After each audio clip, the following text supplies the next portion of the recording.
Shalom, kebenaran pada hari ini, 14 Oktober 2022, dengan tema Dianggap Remeh. Bapak Ibu Saudara yang dikasihi oleh Tuhan, kalau kita bisa keluar dari konsep pikiran duniawi, lalu masuk ke konsep pikiran rohani, seperti yang tertulis dalam Kolose pasal 3 ayat yang kedua, pikirkan perkara yang di atas, bukan yang di bumi. Set your minds on things above, not on earthly things. Berarti kita bisa memperjuangkan diri menjadi orang yang benar-benar hidup berkenan di hadapan Tuhan. Hidup kita akan sangat berdinamika. Satu dinamika yang tidak dikenal oleh anak-anak dunia, yang juga tidak kita kenal sebelumnya. Sebagai perbandingan, walaupun tidak sama persis. Misalnya kalau ada orang yang terpapar ajaran doktrin atau indoktrinasi yang salah. Contohnya, jika menjadi teroris akan masuk surga dan dilayani oleh para malaikat. Maka ia akan mengisi pikirannya dengan bagaimana caranya agar dia bisa punya uang untuk membeli komponen-komponen untuk merakit bom.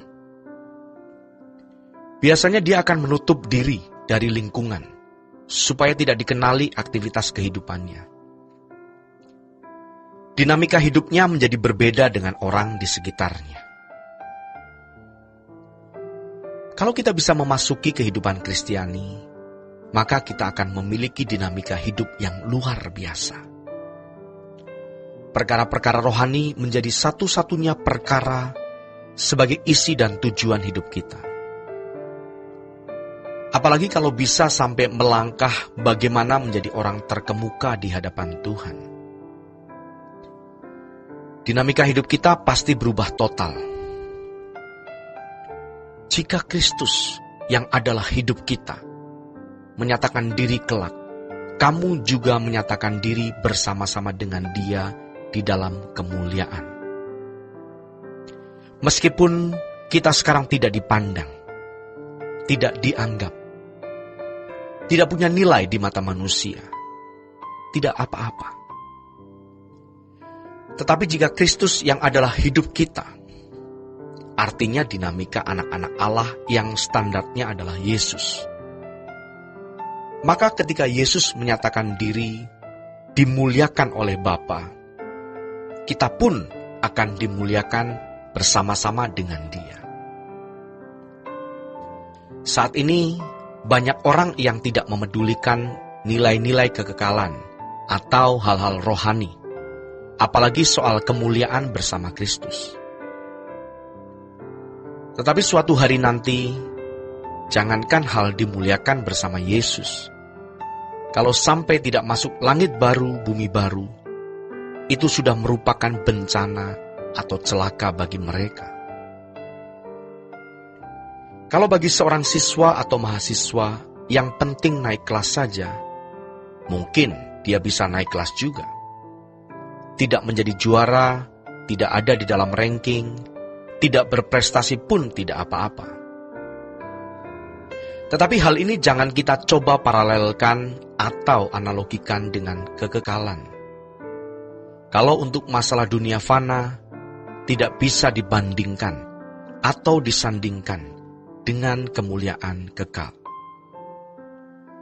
Saudaraku, banyak orang terbiasa menyelesaikan masalah dengan mudah karena punya uang atau relasi pejabat, sehingga ada kecenderungan irama dalam jiwanya untuk menggampangkan atau meremehkan masalah yang dialami, karena merasa bisa dengan mudah menyelesaikan dengan daya yang dimiliki.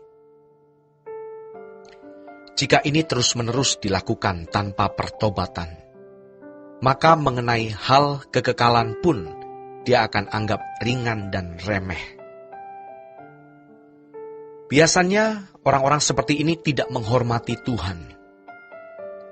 Orang-orang yang punya kelebihan, apakah uang, jabatan, kedudukan, biasanya tidak menghormati Tuhan secara patut. Apalagi kalau dia berhasil, dalam tanda petik, membeli pendeta.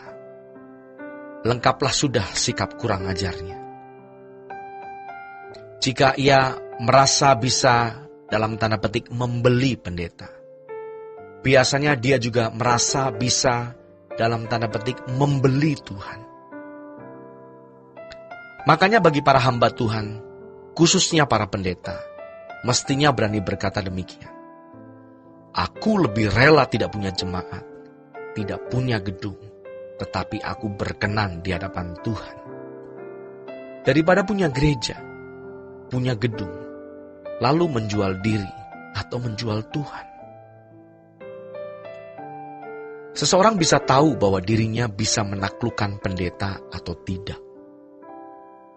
Dalam hati dan pikirannya, ia berkata, pendeta ini hormat karena aku punya kedudukan. Pendeta ini tunduk karena uangku. Apalagi mereka adalah orang-orang yang berpengalaman dalam hidup. Mereka juga punya kecerdasan dan sudah terbiasa disanjung-sanjung oleh orang sekitarnya.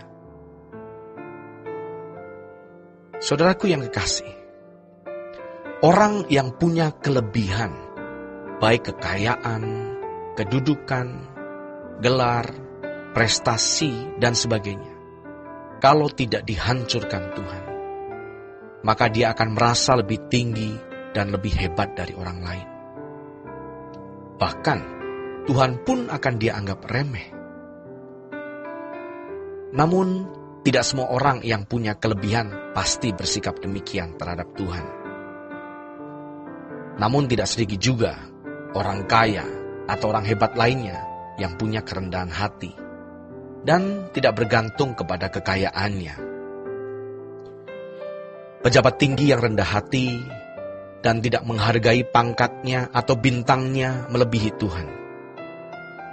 Orang-orang yang tetap menyadari keberadaannya yang sepantasnya di hadapan Tuhan. Tetapi masalahnya sekarang untuk kita, jangan sampai kita yang tidak menghormati Tuhan. Hormat yang kita miliki kepada Tuhan haruslah hormat yang pantas, patut, selayaknya, dan berasal dari ketulusan hati yang paling dalam. Bukan hormat karena menginginkan sesuatu, memiliki agenda pribadi, atau hormat yang hanya diperlihatkan dari luar, namun tidak memiliki nilai kasih dan pengabdian di dalamnya. Demikianlah renungan pada hari ini. Tuhan Yesus memberkati kita sekalian.